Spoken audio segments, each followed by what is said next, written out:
Hi friends, welcome to Tutor Joes. நம்ம பார்க்க போகிற டாபிக் பார்த்தீங்கன்னா எக்ஸலில் VBA யூஸ் பண்ணி ஒரு ஷீட்டில் இருக்கிற டேட்டாவை இன்னொரு ஷீட்டுக்கு காப்பி பண்ணும்போது ஆல்ரெடி எக்ஸிஸ்ட் ஆகிருக்க டேட்டாஸ் தவிர மற்ற டேட்டாவை மட்டும் எப்படி காப்பி பண்ணுறதுன்னு சொல்லி பார்க்க போகிறோம். ஃபஸ்ட்டு விஷுவல் பேசிக் ஓப்பன் பண்ணிக்கிறேன். மெனு பாரில் டெவலப்பர் டேப் இருக்கும். டெவலப்பர் டேப்பில் விஷுவல் பேசிக் சூஸ் பண்ணிக்கிறேன். நமக்கு மைக்ரோசாஃப்ட் விஷுவல் பேசிக் ஓப்பன் ஆகும். இதில் ஒரு நியூ மாடியூல் இன்செர்ட் பண்ணிக்கிறேன். இன்செர்ட்டில் மாடியூல் சூஸ் பண்ணிக்கிறேன். நியூ மாடியூல் ஓப்பன் ஆகிருக்கும். இதில் ஒரு ஃபங்க்ஷன் க்ரியேட் பண்ணிக்கிறேன். சப் காப்பி அப்படிங்கிற நேம் கொடுத்துக்கிறேன். இப்போ இந்த ஃபங்க்ஷனில் ஃபஸ்ட்டு ஷீட் 1ல் இருக்கிற எம்டி ரோவும் ஷீட் 2ல் இருக்கிற ஃபஸ்ட்டு எம்டி ரோவும் நான் ஃபைன் பண்ணி ஸ்டோர் பண்ணிக்கிறேன். எம்டி ரோ ஃபைன் பண்ணுறதுக்கான ஃபார்முலா பார்த்தீங்கன்னா நம்ம ஸ்டார்டிங் வீடியோவிலே பார்த்துருக்கோம். ஈரோ 1 அப்படிங்கிற வேரியபிள்குள்ளார ஃபஸ்ட்டு ஷீட்டில் இருக்க ஃபஸ்ட்டு எம்டி ரோ ஃபைன் பண்ணி ஸ்டோர் பண்ணிக்கிறேன்.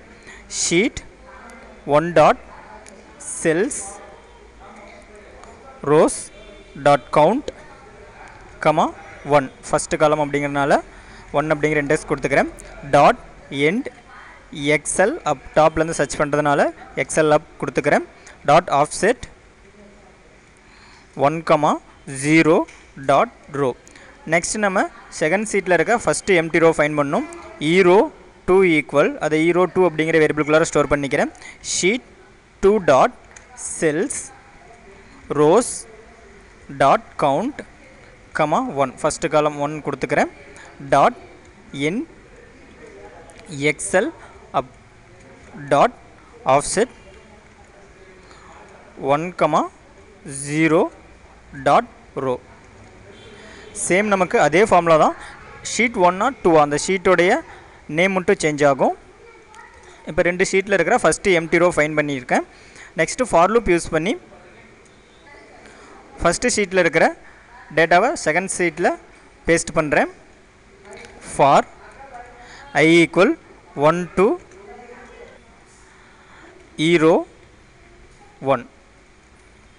Next I. இப்போ இந்த ஃபஸ்ட்டு லூப் பார்த்தீங்கன்னா ஷீட் 1க்காக. Next for J equal 1 to ஈரோ 2. நெக்ஸ்ட்டு J லூப்பை கன்டினியூ பண்ணிக்கிறேன். Next J. இப்போ இந்த லூப் பார்த்தீங்கன்னா sheet 2க்காக.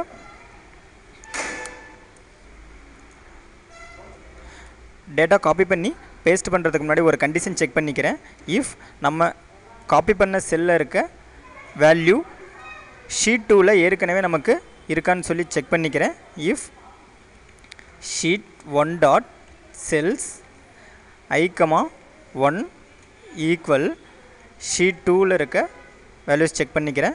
Sheet 2 dot cells J,1 ஏற்கனவே இருந்தால் கவுண்ட் அப்படிங்கிற ஒரு வேரியபிள் டிக்ளேர் பண்ணுறேன். இன்டீஜர் டைப்பில் dim count as integer data டைப்பில் டிக்ளேர் பண்ணிக்கிறேன். ஃபஸ்ட் இந்த கவுண்ட் அப்படிங்கிற வேரியபிள்குள்ளார 0 அப்படிங்கிற வேல்யூவை ஸ்டோர் பண்ணுறேன். count equal 0. இப்போ நம்ம காப்பி பண்ண செல்லில் இருக்க வேல்யூ ஏற்கனவே செகண்ட் சீட்டில் இருந்தால் கவுண்ட் அப்படிங்கிற வேரியபிள்குள்ளார 1 அப்படிங்கிற வேல்யூ அசைன் பண்ணிக்கிறேன். இஃபை என் பண்ணிக்கிறேன். End if. இப்போ இதில் பார்த்தீங்கன்னா ஃபஸ்ட்டு ஷீட்டில் இருக்க ஃபஸ்ட்டு செல்லில் இருக்க வேல்யூ எடுத்து செகண்ட் சீட்டில் இருக்க எல்லா வேல்யூவோடும் கம்பேர் பண்ணியிருக்கேன். இப்போ இந்த ஜே லூப் கம்ப்ளீட்டாக ரன் ஆகி முடிச்சோட்டி கவுண்ட் அப்படிங்கிற வேரியபிள்குள்ளார 0 அப்படிங்கிற வேல்யூ இருந்தால் இந்த செல்லில் காப்பி பண்ண வேல்யூ பார்த்தீங்கன்னா ஏற்கனவே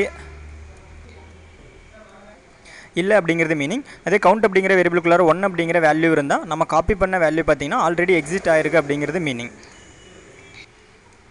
இப்போ ஜே லூப்புக்கு அடுத்ததாக ஒரு கண்டிஷன் செக் பண்ணிக்கிறேன். இஃப் கவுண்ட் ஈக்குவல் 0வாக இருந்தால் மட்டும் ஷீட் 1ல் காப்பி பண்ண வேல்யூ ஷீட் 2ல் பேஸ்ட் பண்ணுறேன். Count 0. Then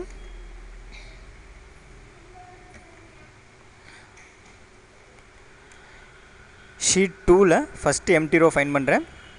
zero 2 equal sheet 2 dot cells rows dot count comma 1 dot end excel up dot offset 1, 0 dot row. Sheet 2 dot cells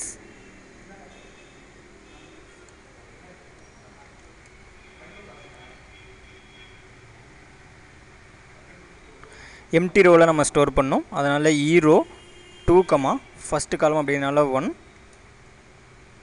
equal sheet 1 dot cells I, 1 அப்படிங்கிற இண்டெக்ஸில் இருக்க value store பண்ணிக்கிறேன். if I in பண்ணிக்கிறேன். end if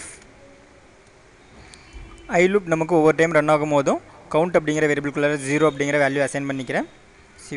count equal 0.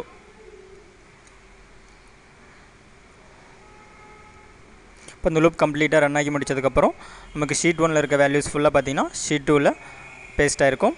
Just இதை run பண்ணுறேன். F5 press பண்ணால் போதும், ஆட்டோமேட்டிக்காக நமக்கு ரன் ஆகிடும். ரன் கொடுக்குறேன். ரன் ஆகிடுச்சு.